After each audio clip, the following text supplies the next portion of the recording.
So do you need to be Catholic to understand these jokes? Well, it certainly helps. Mainly because you'll be a lot more forgiving. Look, some of the jokes you'll only get if you're Catholic. Some of the jokes you'll only get if you're a conservative Catholic. Some of the jokes are like colds. You'll get them, but you wish you hadn't. And now you're all the worse for it. Now, a lot of these jokes are based on marriage and the family, and I don't want you to draw any conclusions that I'm personally talking about my own marriage or my own children. I mean, if I was, that'd be a lot more damning than these. I sincerely hope you really enjoy watching this comedy series. I can't personally guarantee that every single joke will have you in stitches, but I had to leave a couple of lame ones in there, just to give the other comedians a chance to catch up.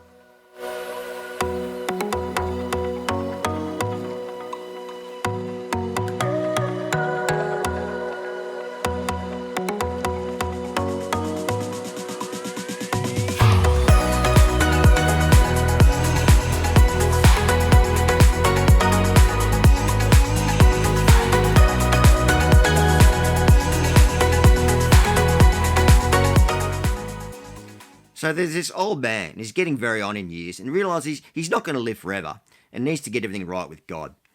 So he goes along to his local church, talks to his Catholic priest, and he's a bit hard of hearing, but he says to him, "Father, what can I do to make sure I get to heaven?" And the good old Irish priest says to him, "No, my son, well, you see, it's quite simple, really. All you really need to do is to deny yourself and take up the cross." And the guy goes, "Actually, I reckon I could manage that." So off he walks, quite pleased with the fact that he now knows the secret to getting to heaven. So over the course of the next couple of years, he goes out to all these fancy restaurants and he's whining and dining and eating up lavishly, and some people that know him come up and see him and they want to sit down and join with him, and he shoos them off and he's quite rude and angry with them and says, "No, go away, go away, go away." Quite abrupt. So he continues this behaviour for several years until one day he just suddenly drops dead of a heart attack from all this whining and dining. Anyway, he goes before judgment of God and he realises that he's not in heaven. He's actually either in purgatory or the gates of hell. And he says to God, "There's got to be a mistake. I shouldn't be here. I should be in heaven. I did everything required of me to get to heaven. I shouldn't be in this place. This is not right." And God says to him, "You did everything required of you to get to heaven, did you?" He goes, I did. And God says, "What did you do to make sure you get to heaven?" He goes, "Well, I spoke to my local Catholic priest and he said to me, all I had to do to obtain eternal happiness in heaven was to dine with myself and take up being cross." So this Aussie guy decides he's going to go to Ireland for a holiday. And he decides while he's over there he wouldn't mind visiting the holy place of Knock. So he ends up going to confession at the Church of Hard Knocks. And he gets this good old Irish priest behind the grill. He says to him, "Bless me, Father, for I've sinned. It's been 3 months since my last confession, and these are my sins." And the priest recognises his voice as being an Australian and says, "I'll have a bit of fun with this one." She goes, "Go on, my son." So the guy says, "I kicked this guy when he was down and out, and I kept on kicking him and kicking him and kicking him until he was really badly hurt." The priest says, "I see, my son. Well, Jesus says if one part of your body causes you to sin, you're better off cutting it off than letting your whole body fall into damnation. So I suggest you cut off your foot." So the Aussie pulls out his pocket knife and cuts off one of his feet. The priest says, "Are there any other sins, my son?" He goes, "Well, yes, I tend to have a bit of a roving eye and I look at women lustfully." He goes, "I see, my son. Well, Jesus says if one part of your body causes you to sin, you're better off cutting out your eye than having your whole body fall into eternal damnation. So I suggest you cut out your eye." So the Aussie cuts out his eye. And the priest says, "Are there any other sins, my son?" He goes, "Well, yes, Father. I also tend to have wandering hands. Particularly when I'm in a crowded place, I tend to grope women." He goes, "I see, my son. Well, Jesus says if one part of your body should cause you to sin, You're better off cutting off your hands than having your whole body fall into eternal damnation. So I suggest you cut off your hands." So the Aussie cuts off his hands as best he could. "So, is that anything else there, my son?" "No, that'll do for now, thanks, Father." So, "Now a good act of contrition." So the guy gives his act of contrition, and the priest says, "I absolve you from your sins in the name of the Father, and of the Son, and the Holy Spirit. Amen." And the Aussie says to him, "Father, you haven't given me my penance." And the priest says, "Yes, I did, my son." And the Aussie says, "Well, what is it?" And he goes, "Have a safe drive home." So a woman goes to confession and says, "Blessed be Father, I've sinned. It's been around 2 months since my last confession, and these are my sins. Go on, my child." "Well, Father, I'm tempted by a man." "I see, my child. And how long has this been going on?" "Well, Father, quite some time, in fact." "I see, my child. And how often would you see this man?" "Well, quite regularly, actually, Father. I actually see him every day." She goes, "I see, my child. Well, is it possible to limit the time that you spend with this man so you're not always in a state of temptation?" "Well, not really, Father." "And why is that, my child?"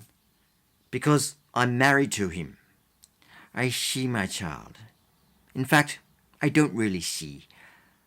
How on earth could you be tempted by your own husband?" "Well, Father, I'm tempted to kill him." Just a little disclaimer here for those watching these videos.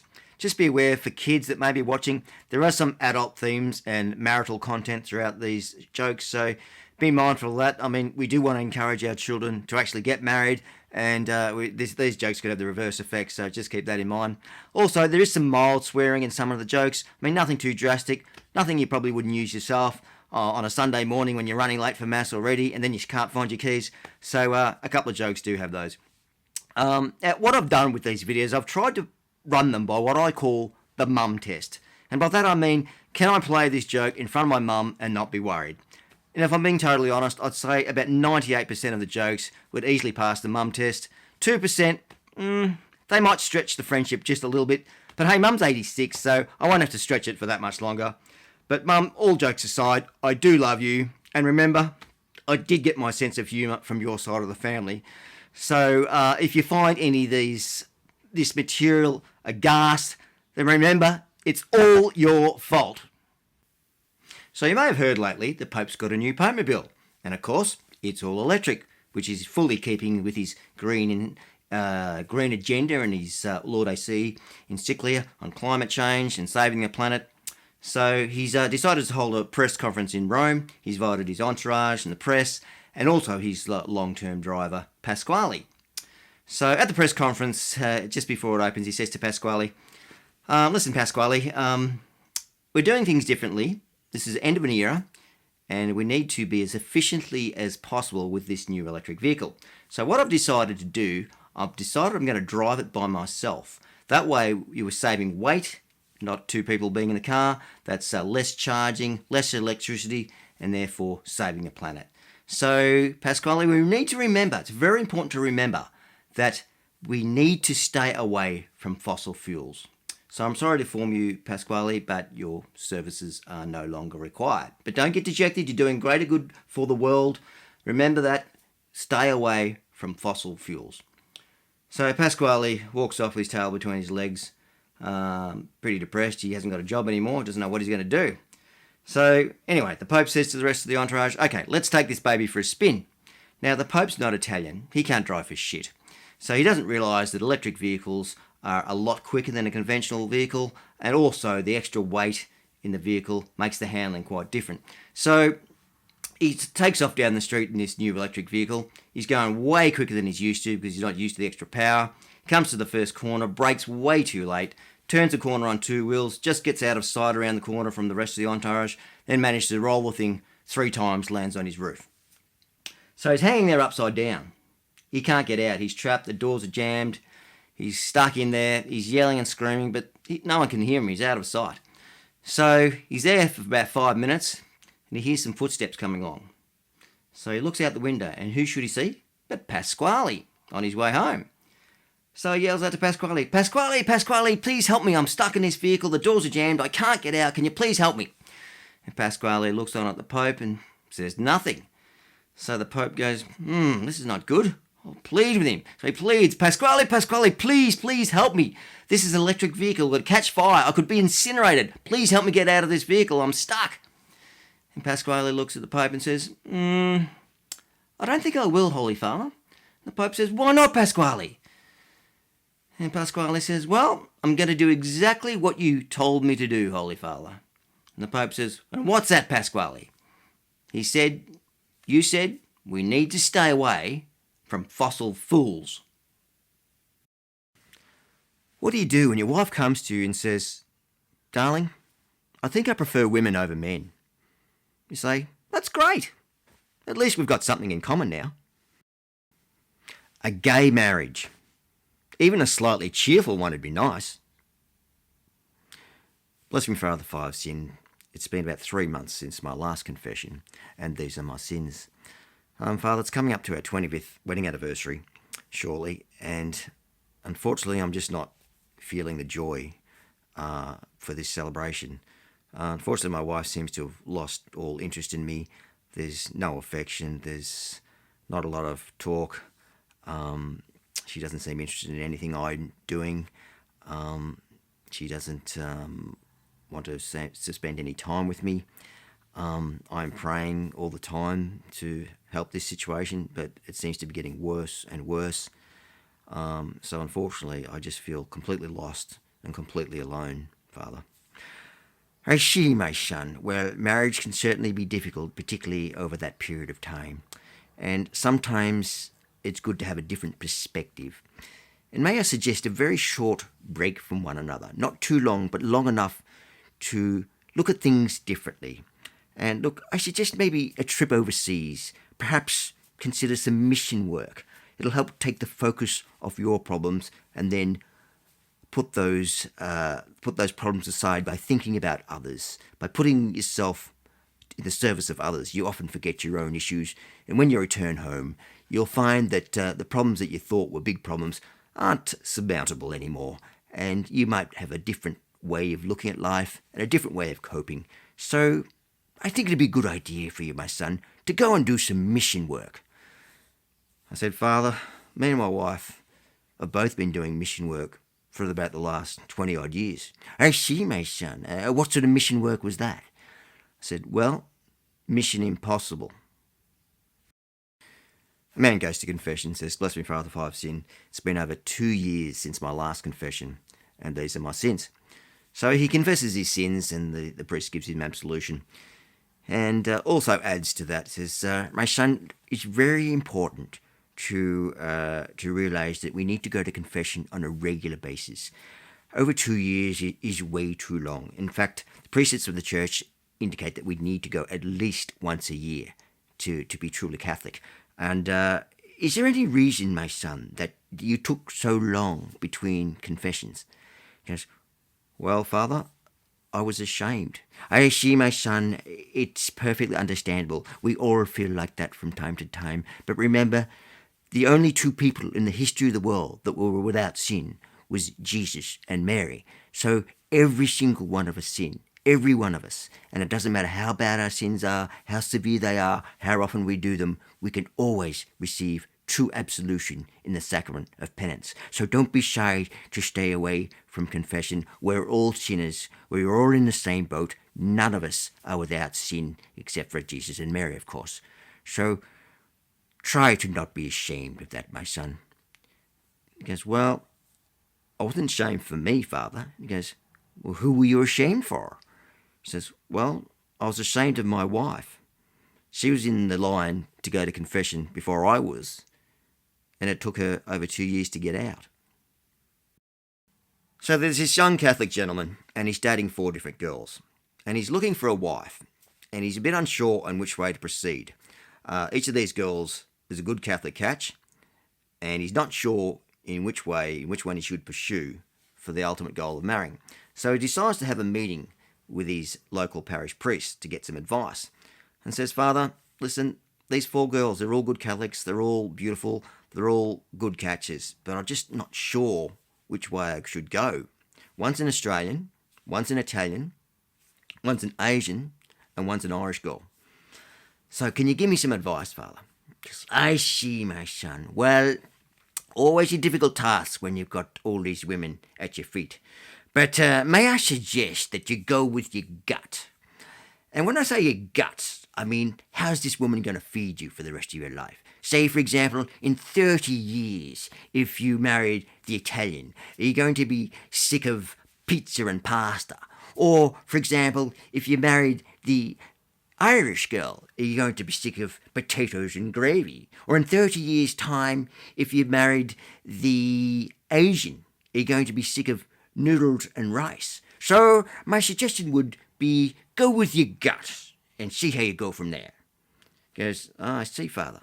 But you did forget to mention the Australian girl. What about her?" And he goes, "Well, sorry, I did miss that one. But in the case of the Australian girl, in 30 years' time, you won't be around anyway because you'll have starved to death." I wasn't always a holy man. I transitioned about 7 years ago.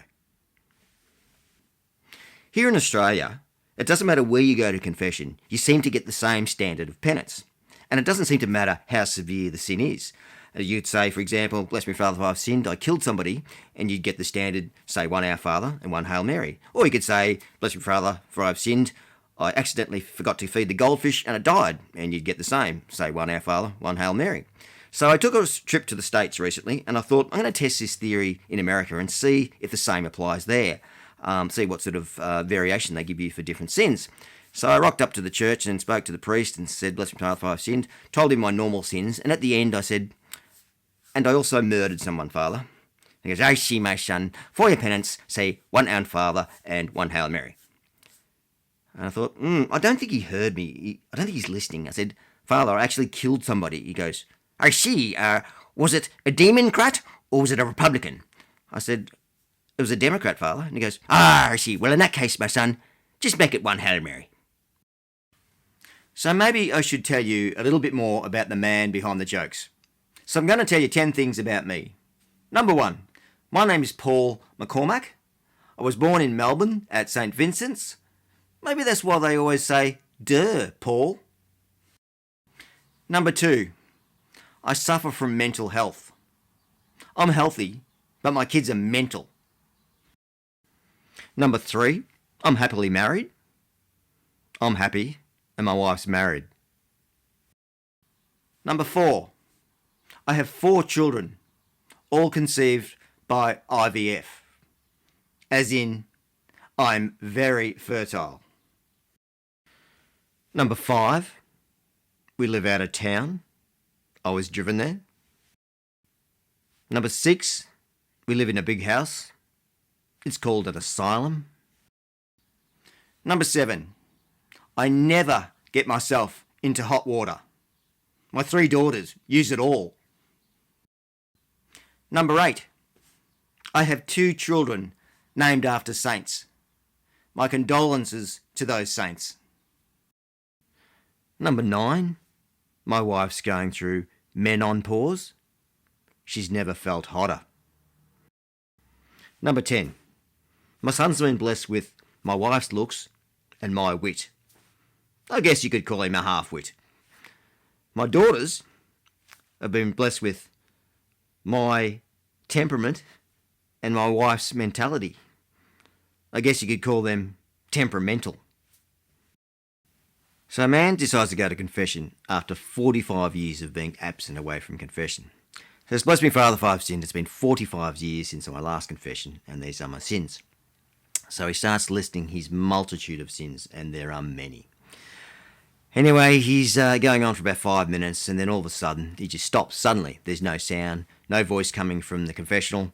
Priest quite concerned, so tries to jolt him. "You're there, my son. Continue." Absolutely nothing.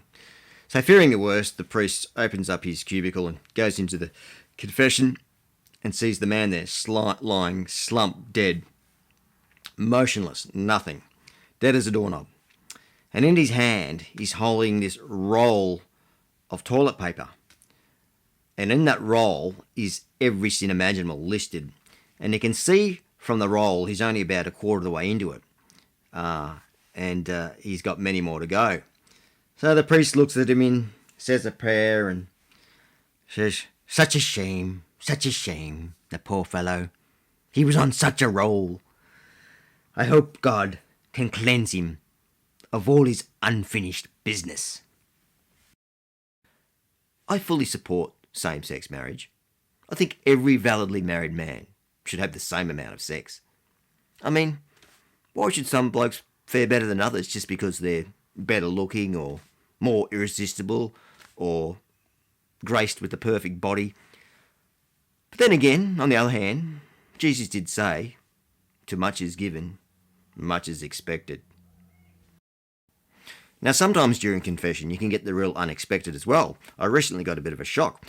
I'm pretty sure my local priest, which I've been going to for years, must have actually heard this video because he had a real change of heart recently. I went into confession and I hadn't been very long since I'd been to my last one. It had been a very short period of time and there wasn't a lot of sins to put out on the table. In fact, it was probably the least amount of sins I've ever confessed during confession. So anyway, for the penance, he gives me a penance of 10 rosaries and he says, go to Mass every day for a month. I said, Father, I hope you don't mind me asking, but this penance is exorbitant. This is the least amount of sins that I've ever confessed, and yet you've given me the most penance I've ever received. I said, why so? He goes, well, my son, I can see you've been slacking off. Bless me for other 5 sin. It's been 2 weeks since my last confession, and these are my sins. I've recently got back from my honeymoon, Father. It's only 2 weeks ago, and my wife refuses to speak to me. I don't know what I've said, I don't know what I've done, but she will simply not utter a word and remains completely closed and won't explain the situation, can't get peep out of her. I don't know how to deal with this situation, but she's completely closed off and utterly silent. So I don't know what to do, Father. Because I see, my son. Well, consider yourself a very blessed man. I said, blessed, Father. How do you come to that conclusion? Well, you see, my son, most men have to wait a lifetime until their wife drops dead before they can get a bit of peace and quiet. The old nuns, they used to be a very recognisable Catholic icon, with their flying buttresses and their penguin suits. They stood out in the crowd. You knew what they stood for. They made a statement, and they were very recognisable. Unfortunately, these days, they're sort of a dying breed when it comes to the nun's outfit. They tend to go just civilian outfits, and occasionally you might see a cross. Most of the time you don't, and it's very, very difficult to pick a nun from just a normal civilian these days. So, look, I'm not sure what went wrong over the years, whether they just gradually declined or, it fell out of fashion. I think it was largely why they stopped dressing like that is they just got out of the habit. So I went to Mass last Sunday morning, and I'd had a really terrible night's sleep the night before. I was very tired, didn't get a wink of sleep, so rolled up to Mass pretty tired, pretty lethargic. So during the sermon, I actually dozed off. And the priest could see from the pulpit that I'd actually fallen asleep during his sermon. So he approached me after Mass and said, my son, not much point coming to Mass if you're going to doze off during the sermon. I said to him, well, Father, it's not much point saying a sermon that makes everyone want to fall asleep. I said, can I suggest that you fire your sermons up with a bit more passion, a bit more vigour, a bit more life and energy? I mean, perhaps maybe bring back the old fire and brimstone sermons. I mean, get some real zest and some determination in what you're saying to keep people engaged. He goes, you might have a point there, son. So anyway, next week I roll up to Mass and sure as hell, Father had brought back the old fire and brimstone sermons. And he was very descriptive and very detailed about what awaits us should we sin. And he says, you know, the saints have told us that 2 minutes in purgatory is worse than an eternity of suffering on earth. And we should stay away from hell at all costs. The suffering is so great that the saints have told us again they would rather spend all the worst sufferings on earth for the rest of their lives than 1 minute in purgatory. So you need to stay away from sin and do all that is required to stay away and be totally repentant. And he kept on going and going and going on about how bad hell, purgatory, and the suffering that awaits us should be unrepentant for even one sin. Anyway, he was very descriptive and very detailed. And at the end of the sermon, he had me terrified. He had me scared out of my wits. So much so that I just had to switch off. And afterwards, the priest said to me, as he was coming out of the church, he says, I see, my son, did you find my sermon today a bit more enlightening? I said, well, Father, it was certainly very descriptive, and you certainly had me sitting up on my seat and listening. But to be honest, I was so terrified and scared that I actually switched off, and I had to go to my happy place. He goes, well, where's your happy place? And I said, well, Father, I'll tell you during confession. So my wife and I, the other morning, we had this huge blue, and it was the fight from hell. It was really, really bad. I mean, things hadn't been great for a while, but this one just topped all fights. So in the end, I had enough and said, I want a divorce. She goes, you want a divorce? Okay, if that's what you want, we'll get a divorce. So she didn't argue with me. She didn't talk to me. We were silent for the rest of the day. And lunchtime came by. She didn't fetch me a meal or anything. She got herself something to eat. Fair enough, I guess. And the rest of the day went in silence. Dinner time came up, and she got herself some dinner. Didn't get me anything. And I thought, maybe I should have thought this out a bit better. I'm getting pretty hungry. So I had a bit of a think and thought to myself, this is not a good idea. So I approached my wife and said, look, I'm sorry, dear. I made a mistake. I don't want to get a divorce. I mean, we were married in the sight of God, for better, for worse, for richer, for poorer, in sickness and in health, till death do us part. So I take my vows seriously, and hopefully you do too. And I'm sorry for what I said, but I don't want to go down this road. She goes, oh, thank God for that. Thank God you've come around. I'm pleased. And I'm thinking to myself, geez, I dodged a bullet on this one. This is the closest I've ever been to separating. And thank God you see the way it should, the way God wants it to be. She goes, oh, that's great. So I said, okay. Well, what's for dinner? She goes, dinner? She goes, look, I'm happy to stay married to you, but I'm not preparing you meals again. She goes, I believe in what you say, and I believe our vows, for better, for worse, for richer, for poorer, in sickness and in health, until death do us part. But as far as I'm concerned, I'm happy for you to starve to death. There's an Irish priest, and he decides he wants to take a trip to America. So he sets off for the States. Now this priest, he's got a good heart, he's got a good soul, and he's very trusting. But unfortunately, he's blind in one eye and only has 20% vision in the other. Anyway, he ends up in New York City, and he's walking down the streets of New York City, and he says to himself, you know, my hair's looking a bit shaggy. I better get onto this and do something about it. So he's walking along the streets of New York and comes along this grandiose old building. And on that building it says, Free Men's Cut. And he says, you beauty, that's just what I need. So he walks into the building and is greeted by a gentleman once he gets in there. And the gentleman says to him, how can I help you, father? He goes, well, I'm here for my Free Men's Cut. And the guy looks at him and goes, right, okay, no worries, yep, come and have a seat. So the priest sits down in this big old elaborate chair, and he's looking around and notices how high the ceiling is and the columns and all the opulent furniture, and it's very upmarket and very upscale, very different to his usual barber. And he thinks, oh, well, you know, I guess this is New York City, they do things pretty upscale here. Anyway, sitting down, there's no mirrors, so he can't see what's happening. And the guy says to him, "How would you like your haircut, Father? Would you like a crew cut? Would you like a buzz cut? Would you like short back and sides?"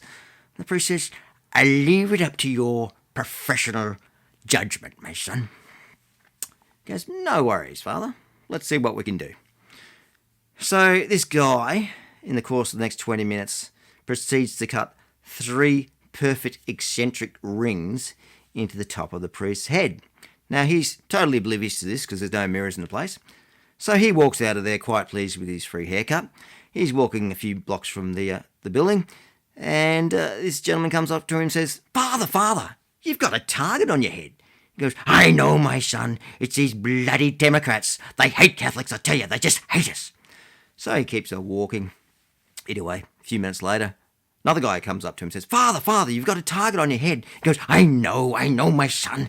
It's all these sexual abuse cases since they've come out. Our priests were just hated worldwide, I tell you." So then he keeps walking on. A few minutes later, another person comes up to him and says, Father, you've got a target on your head." He goes, "I know, my son. I know. It's these bloody communists. I tell you, they hate each and every one of us, and they're not happy till we're all dead." So he keeps walking. Anyway, a few minutes later, another young guy comes up to him and says, "Nice haircut, Father." He goes, "Thank you, my son. Yes, I'm quite pleased with it." And the guy says, "Can I ask you, where did you get it from?" He goes, "Well, as luck would have it, I was walking not a few blocks from here, and I came across this big old grandiose building, and it had free men's cut, and it must have been their opening special, because I was their first customer." He goes, and he says, "I see." And he goes, "I tell you what, my son, you should go there and get one yourself. Your hair's looking a bit shaggy. You could do with it." He says, I don't think so, Father. I don't think so." He goes, "Well, why not?"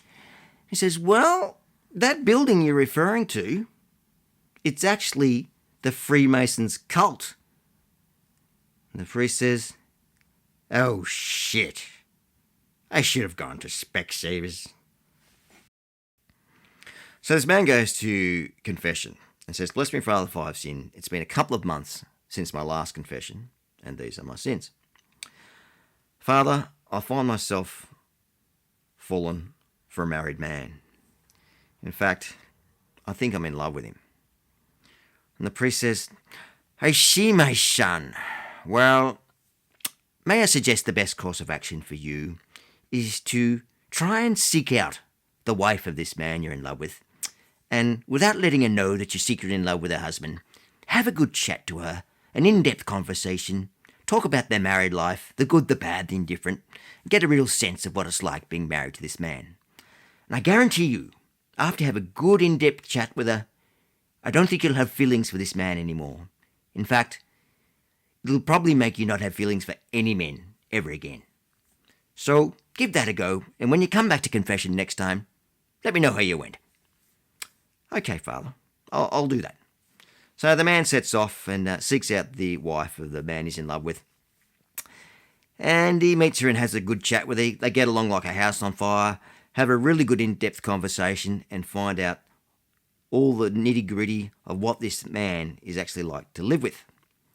And after realising the ways and a man lives and all the peculiarities and strange things that they do, he says, "There's no way I will ever fall for this man again. In fact, there's no way I'm ever going to fall for any men ever again after realising what they like to live with." So he goes back to confession a month later and says, "Bless you, brother, I've sinned. It's been a month since my last confession." He goes, "Father, you're absolutely right. You were spot on. We got on like a house on fire, and she told me everything, and there's no way I could ever live with this man. So I've fallen out of love, and I think I'll never have feelings for any men ever again."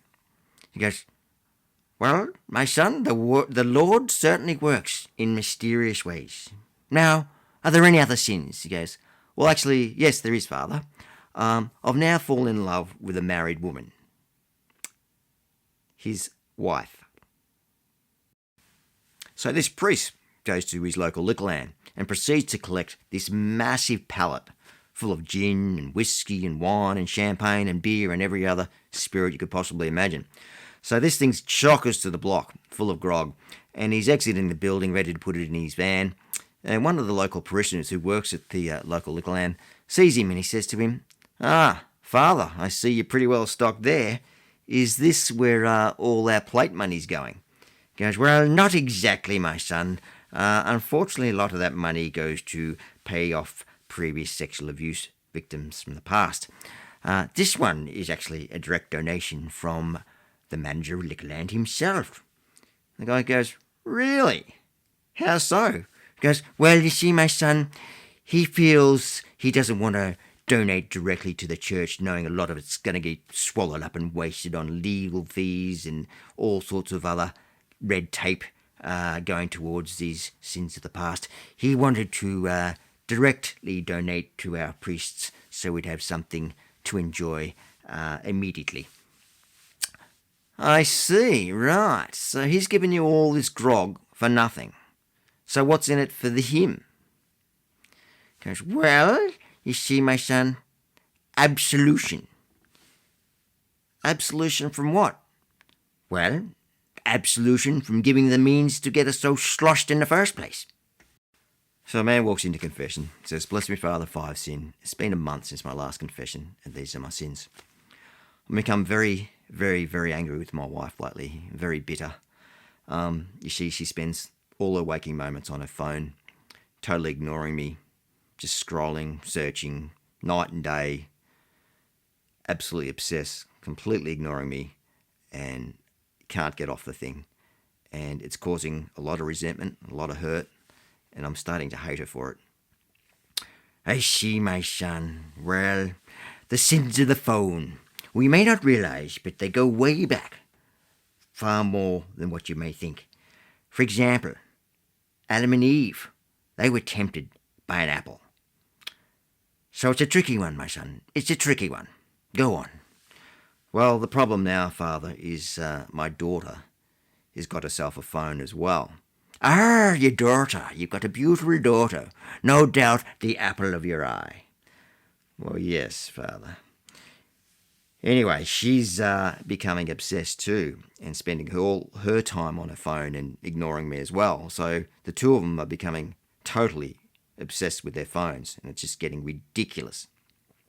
"Well, you see, my son, the daughter following the same as your mother, it goes without saying, my son, that the apple doesn't fall far from the tree." "Yes, Father."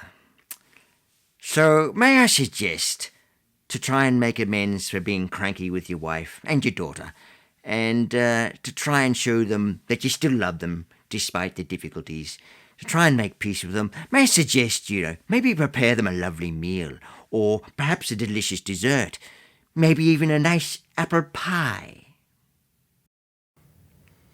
So you may have heard lately that Trump's just announced there's only two genders, and that's, of course, male and female.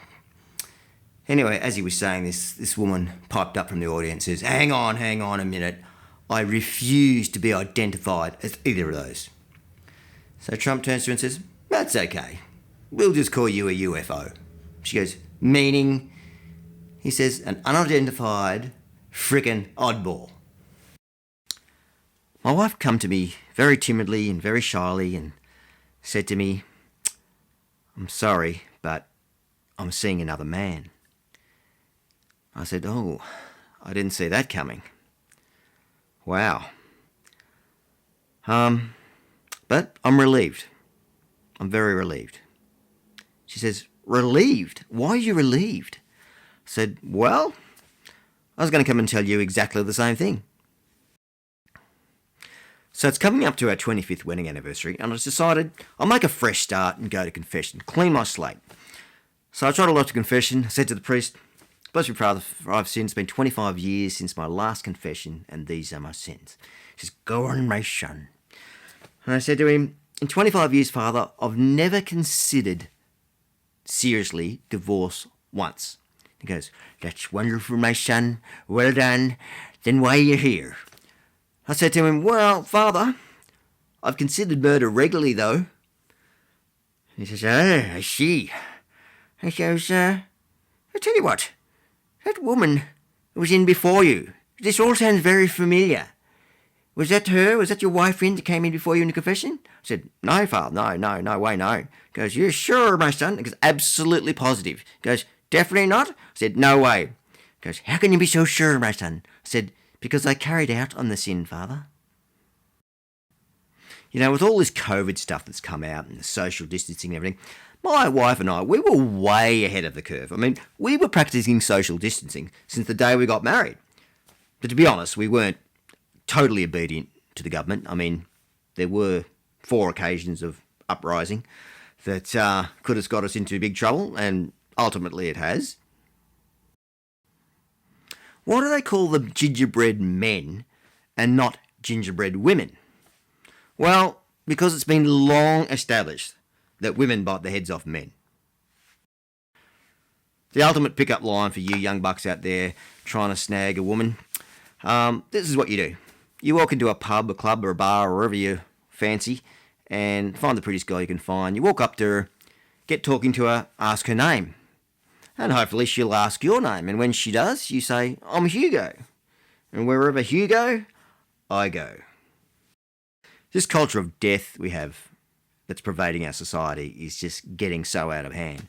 Take, for example, the big 2 supermarkets, Coles and Woolies. I mean, 2 days after Christmas, they're selling hot cross buns. I mean, the man's just been born, and 2 days later they want him dead.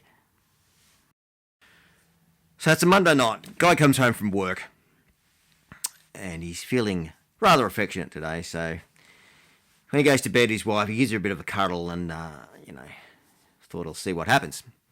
Anyway, she doesn't give him much in response and said, look, sorry, honey, I'm feeling pretty tired, not tonight. So he falls off to sleep and says to himself, I'll try again tomorrow night. So Tuesday night, comes home from work, goes to bed, gives his wife a bit of a cuddle, and she says, oh, look, I've got a headache tonight. Sorry, love, I'm not really feeling up to it. So he sighs and falls off to sleep, says, I'll try tomorrow. So Wednesday night, midweek, thought he might be right. So he gives his wife a bit of a cuddle.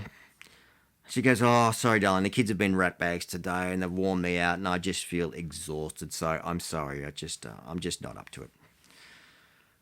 So he sighs again and falls back off to sleep and thought he'll try again tomorrow. So Thursday night, he's in bed with his wife, goes to give her a cuddle and non-responsive again, and she says, oh, look, I am just so exhausted and so tired tonight. I'm just not in the mood. I am sorry. He goes, you're hard work, woman. So he cracks it a bit and falls to sleep and pursue it the next day. So Friday night, comes home after work, pops into bed, gives his wife a cuddle.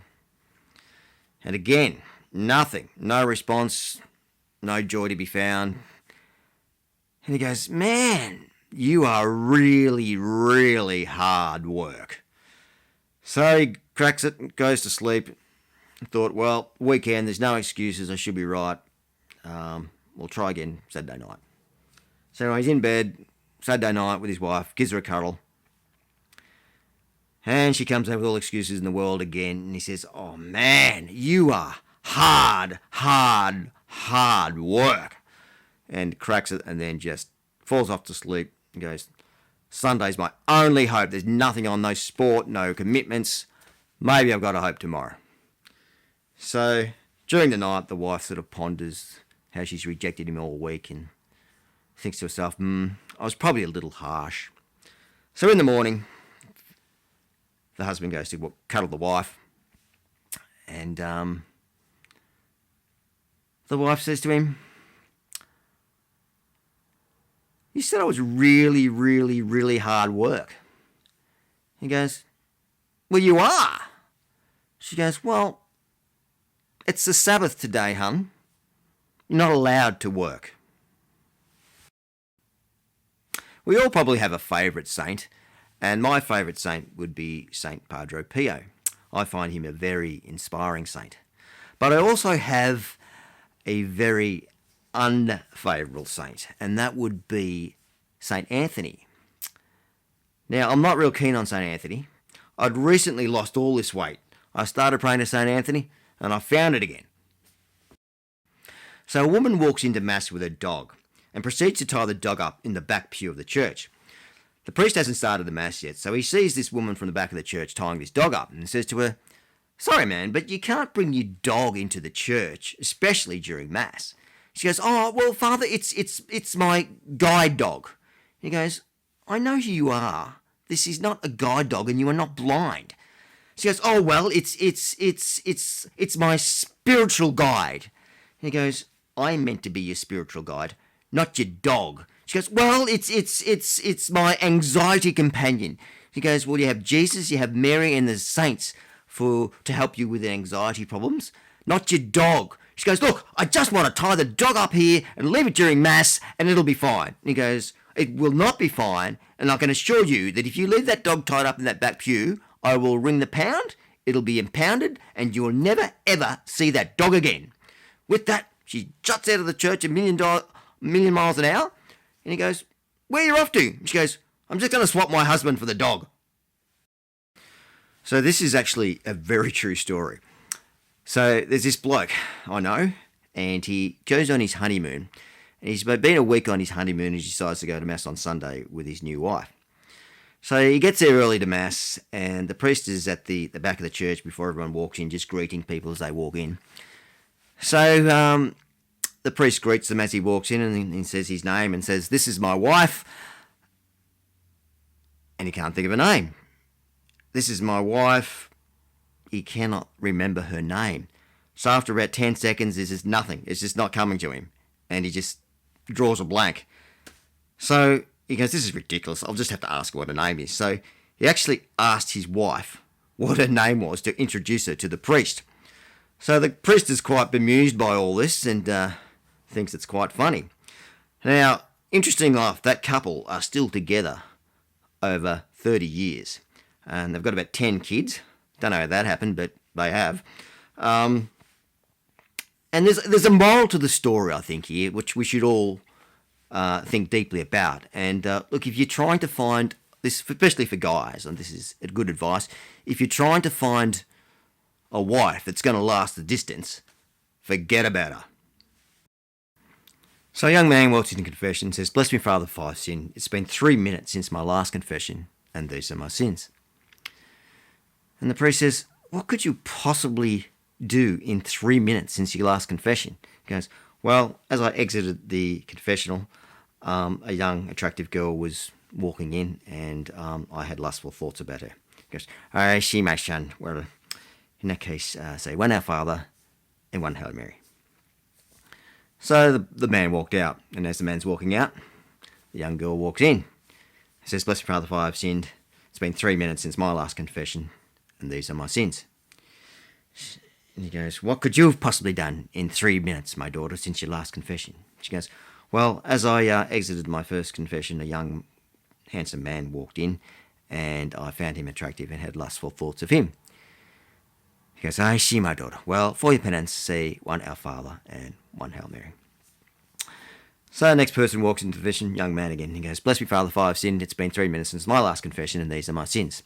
As I walked out of confession, that same young girl was walking into confession. I again found her attractive and had more lustful thoughts about her. The priest says, "I see, my son. Well, for your confession, say 2 Our Fathers and 2 Hail Marys." So he exits. As he exits, the girl walks back in. She goes, "Bless me, Father, for I have sinned. It's been 3 minutes since my last confession, and these are my sins."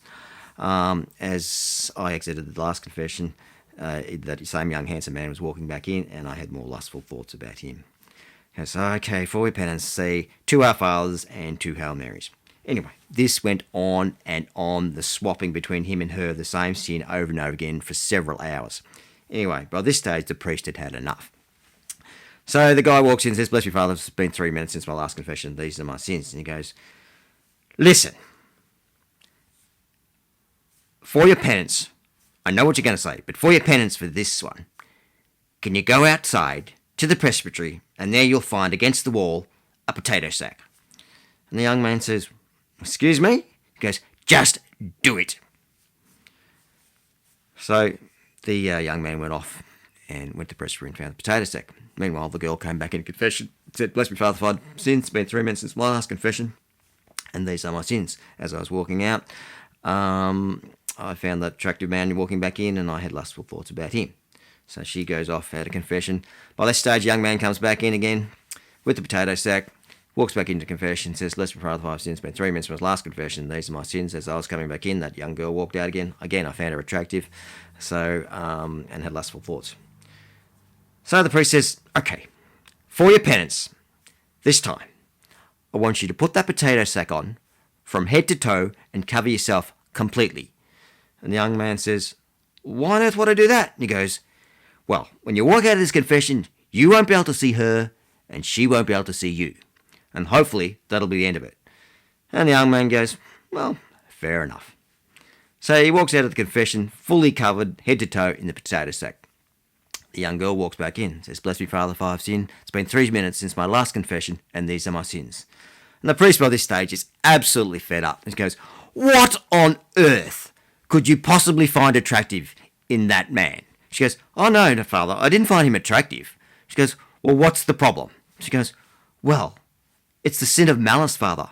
I prayed and prayed that I wouldn't find him attractive anymore, and now I've turned the poor bugger into a sack of potatoes." I think Jesus had a bit of a sense of humour, and you can kind of see that in certain biblical writings and history throughout the Bible, where I think he had a bit of a chuckle at himself from time to time. Take, for example, his very first miracle, the wedding feast of Cana. Now, it was customary, obviously, to serve the best wine first and the cheaper stuff till later. And, the woman came up to Jesus and praised him for doing the reverse.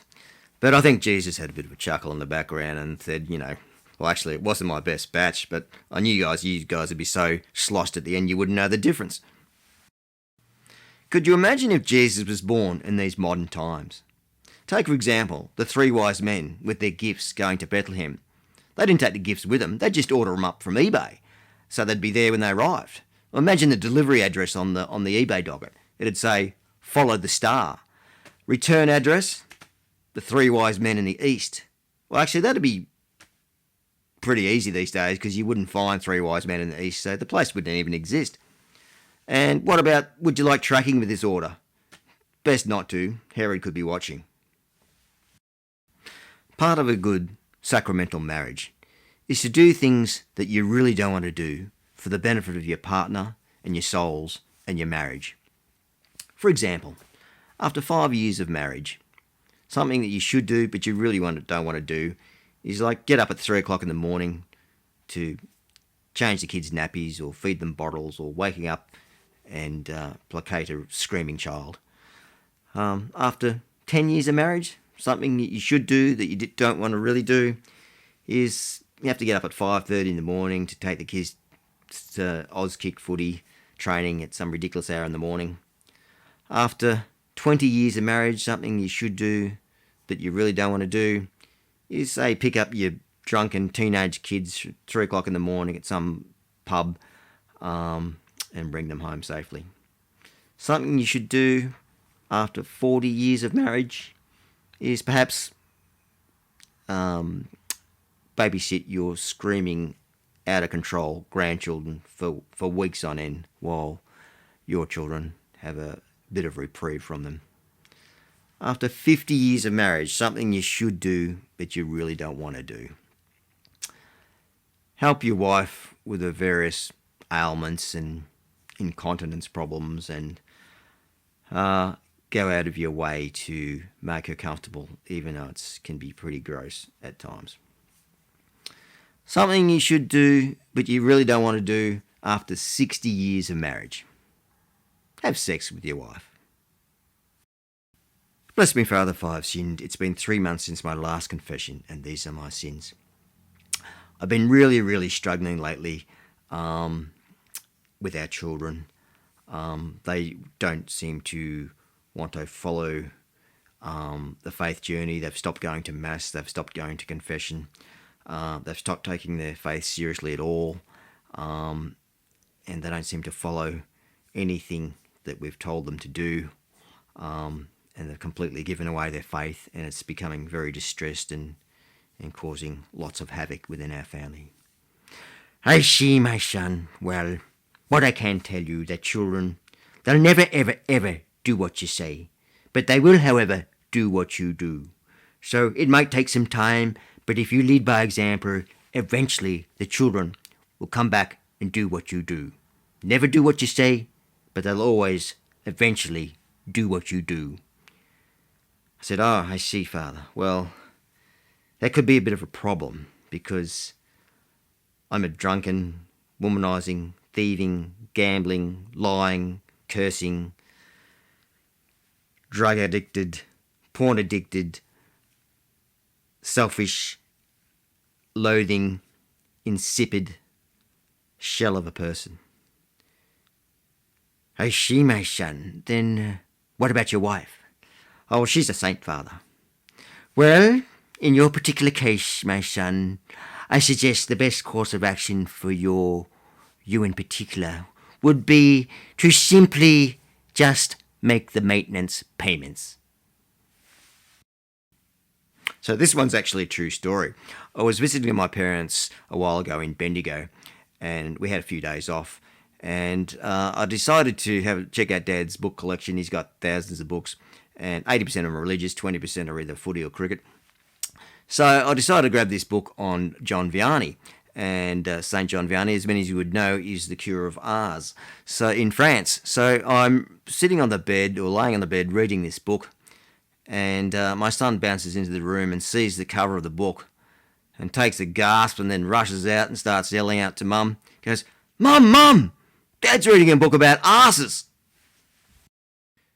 So there's this 15-year-old boy, and he walks into confession. And he's making his very first confession. He says, bless me, Father, it's been 15 years, and this is my first confession. But I have no sins. I have a clean slate. I have absolutely nothing to confess. And the priest says, oh, my son, I think if you've been alive for 15 years, you will have to have sinned at some stage. I mean, no one can be without sin. I mean, you've never told a little lie, you've never looked at a girl in the wrong way, you've never had a dirty thought, you've never been lazy, you've never disobeyed your parents. None of these things? He goes, well, no, Father, absolutely nothing.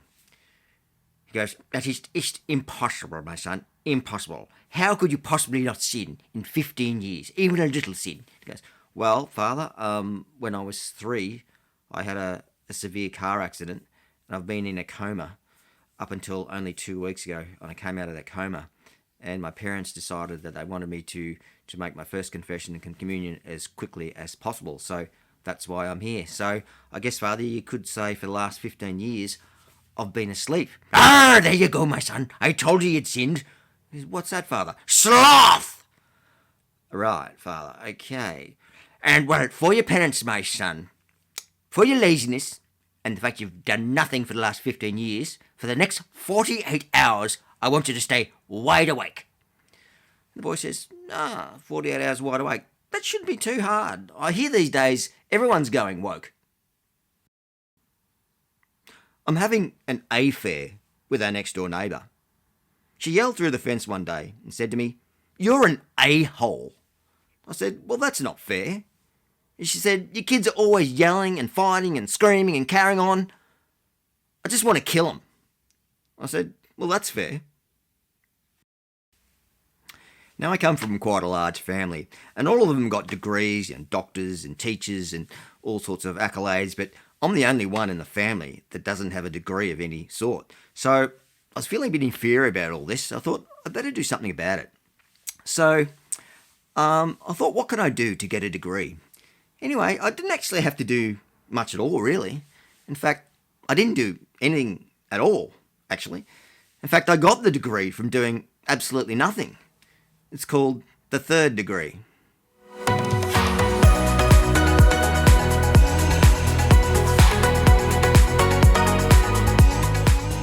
I really like my job as a gravedigger.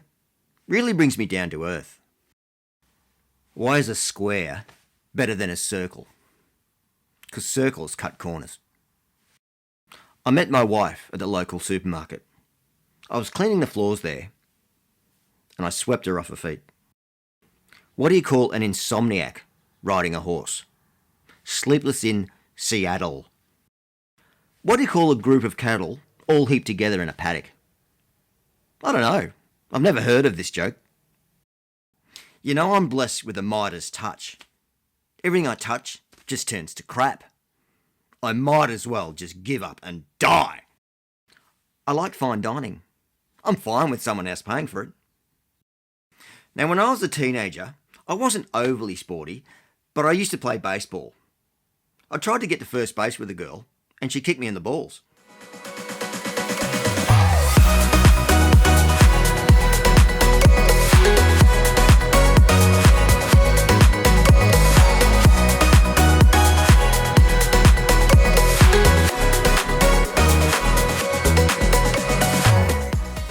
How often should I go to confession?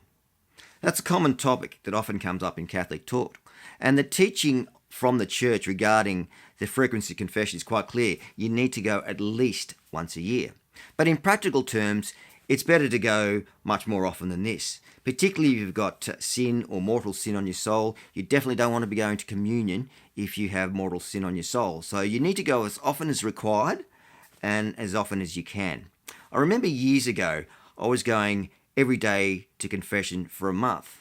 Now, I did this for grace, because they say even if you don't have sin on your soul, it's a good practice to go regularly to get extra graces. So I rocked up to confession every day for a month for grace. And after about a month, the priest says to me, my son, you don't have to go to confession every single day for grace. I said, well, you do, Father, if you're having an ongoing affair with her. I really like my confession series. It really gives me a chance to, get into a different role and pretend I'm being someone I'm not. A bit like the drag shows I do. Just kidding. The only drag shows you'll get in my place are when my wife grabs me by the hair and drags me back into the kitchen and says, empty this dishwasher, hasn't been done for 4 days. Have you ever noticed at church events the parish priest doesn't hang around very late? He often skips early. And I noticed a pattern happening here of them going home early. So one day I approached the priest and I said to him, Father, you'd never hang around. Why so? He goes, well, my son, you see, when you're dealing with people all day, they're constantly bombarding you with, difficult questions about their marriage and their children and their divorces and their anxieties and their problematic mental state. It becomes very, very draining. So sometimes at the end of the day, you feel like you just need to get away from it. And particularly these big events where there's literally hundreds of people. Some of them can be quite abusive and they tend to, sling all sorts of assaults at you from time to time. So, it's very difficult at times. I said, Father, well, look, if you wanted to be abused, you might have just got married. And he goes, oh, fair enough, son, but, we need to get home for our beauty sleep as well. I said, beauty sleep, Father. I didn't think you would be worried about such vanities. He goes, well, not that kind of beauty sleep, my son. You see, when our head hits the pillow, we go, beauty. We don't have to deal with anyone else. Bless me, Father, 5 sin. It's been 2 weeks since my last confession, and these are my sins. My wife and I had a huge fight on Sunday. She actually went to a Saturday night mass, and I decided I'd rather go to a Sunday mass. So after Mass, I got waylaid and I got talking to this really pretty girl. And so I was an hour late coming home from Mass than I normally would have been. So I was honest with her when I got home and said, sorry, hon, I'm a bit late. I got stuck talking to this pretty girl. And she goes, look, we had a job to do. I have jobs lined up for you. You're an hour late. I've done all your jobs, so I'm not impressed. We were meant to do this together, but I've single-handedly done them all and you've been away. Not happy, Jan. So with that, I just sort of gently reminded her that, Sunday is traditionally meant to be a day of rest. The priest says, and what was her response to that? And I said, you don't want to know the rest. Well, my son, I think your first mistake is you don't have to be quite so literal in the way that you told her that you got held up at Mass. I mean, you could have simply said, sorry, dear, I got caught talking to an old woman and she was senile, so everything I said I had to repeat because she kept on forgetting what I just said, so it took quite a bit of time. And, that would have gone a bit better over than what you said. I said, but Father, that would have been a lie. He goes, really? So I think less of a lie than saying to your wife, I got stuck with a pretty girl. Now, thanks for all those who are watching today. I really appreciate the time you spend to listen to my pathetic jokes. And in honour and thanks of that, you audience, I just want to pause for a moment and give you some complete and utter silence for 4 seconds. So let's begin now.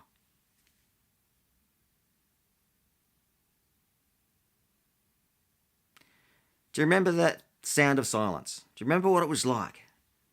Like before you got married and had 400 kids. But look, silence is overrated. Let's face it. A bit of noise doesn't hurt anyone. Do you remember the series in the 80s called 8 is Enough from America? This one particular episode, there was the father's birthday. And for a surprise, the kids decided to give him a birthday present of complete silence. He was used to the fighting and the arguing, the screaming and the music and the sounds. And this day, they were going to give him absolute peace and quiet. So to his delight, he started the day off with complete silence. By lunchtime, he was pulling his hair out. He couldn't stand it. So he started ordering his kids to start fighting, start yelling, start screaming, start kicking, start turning every radio and TV appliance on they could, make as much noise as possible because he just wasn't used to the silence. So anyway, I told this story to my children, thinking my birthday's coming up. Maybe they'll take a bit of a hint and give me the silent treatment for a bit of peace and quiet. So my birthday came up, and the day started with the normal kicking and banging and screaming and fighting and stereos and music and every other noise possible. So it didn't happen. So I said to him, I'm a bit disappointed. I thought you might have remembered that story I told you about the 8 is Enough family where the father got some silence on his birthday. And I said, yeah, but Dad, you said by lunchtime he hated it. I said, yeah, but that's him and this is me. And also he has 8 kids. 8 kids all making noise together is like a choir. I've got 4 kids. 4 making noise together is like just a garbage truck. So a bit of a different situation. And anyway, I didn't tell you how it all ended. The next episode. I said, well, what happened in the next episode? Well, the following episode, they got up the next morning. They all went to Mass. They all come back from Mass. And the father murdered the whole lot of them. So that's what you call a mass murderer. Now, a bit of a tip for all those young bucks out there looking for a good Catholic wife. Always go for a girl that comes from a large Catholic family. At least 8 kids. That way, if you date the first one, it doesn't work out, move on to the next. If that doesn't work out, move on to the next. Sooner or later, you'll strike gold. So this is actually a true story. A mate of mine did exactly that. He took interest in this girl, and she didn't take much interest in him. But she came from a large family of sisters, so he moved on to the next one. Unfortunately, she didn't take interest in him either. So he moved on to the next one. He struck gold, and he married her. They're still married today.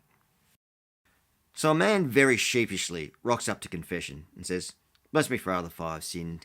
It's been 3 months since my last confession, and these are my sins. My wife and I got into a huge almighty fight, and we started accusing of each other of all sorts of stuff. We started swearing and cursing and calling each other names.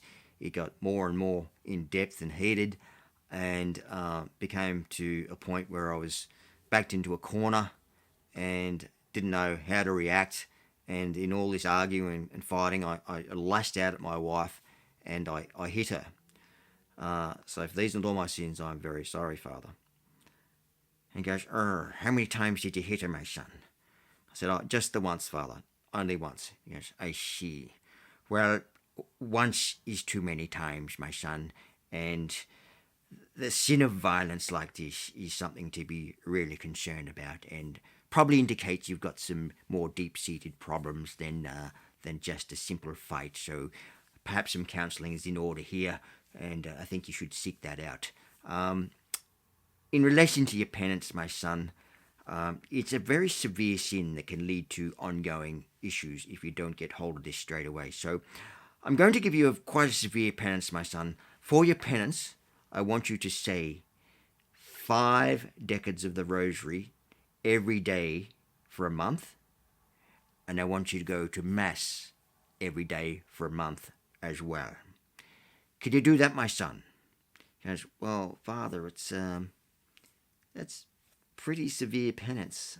I only ever did hit it that one time. It was just once only. He goes, so you did it only the once, did you? He goes, yes, I did it only once. He goes, so would you consider yourself a one-hit wonder? He goes, well, you could say that, Father. He goes, well, the trouble with one-hit wonders is they're always looking for that next big hit. So my wife's 50th birthday is coming up shortly. And I said to her, honey, what would you like for your birthday?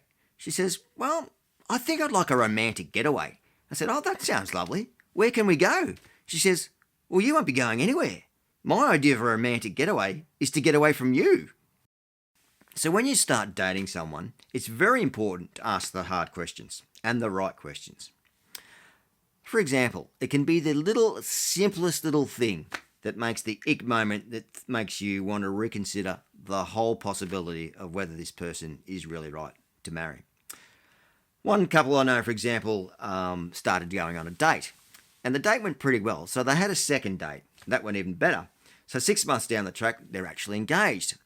Another 3 months down the track, they've decided to plan their marriage preparation at the local church. So they rock up to that, and the girl thinks this is a perfect opportunity to really ask the guy the hard questions and to know whether he really is going to be suitable as a lifelong partner.